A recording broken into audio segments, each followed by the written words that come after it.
শুনেন, যাদের ঘরে বাচ্চা আছে এবং বাচ্চার বয়স 59 মাস এই পর্যন্ত আর কি, 6 মাস থেকে, তারা অবশ্যই আজকে টিকা কেন্দ্রে গিয়ে বাচ্চাকে ভিটামিন এ ক্যাপসুল খাওয়াই নিয়ে আসবেন। এটা হচ্ছে এই 2025 সালের ক্যাম্পেইন।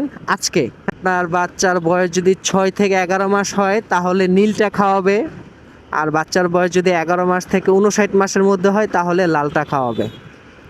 এটা জানেন, তারপরে একটু শেয়ার করলাম। অনেক সময় আছে মনের ভুলে গেলেন আর কি, কিন্তু এই পোস্টটা আপনার চোখের সামনে পড়ছে, তখন মনে হইলো খাওয়াই নিয়ে আসলেন। আর ভিটামিন এ ক্যাপসুল খাওয়াইলে কি হয় এটা তো জানেনই, আপনার অন্ধত্বের যে হারটা আছে এটা কমে যায়। ভিটামিন এ অভাবজনিত যে অন্ধত্বের হার আছে এটা কমে যায়, বা এই জিনিসটা, এই সংখ্যাটা থাকে না বাচ্চাদের ক্ষেত্রে।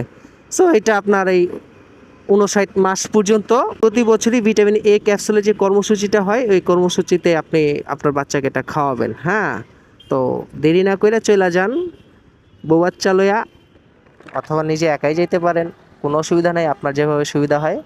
তবে বাচ্চাকে ভিটামিন এ ক্যাপসুল খাওয়ান।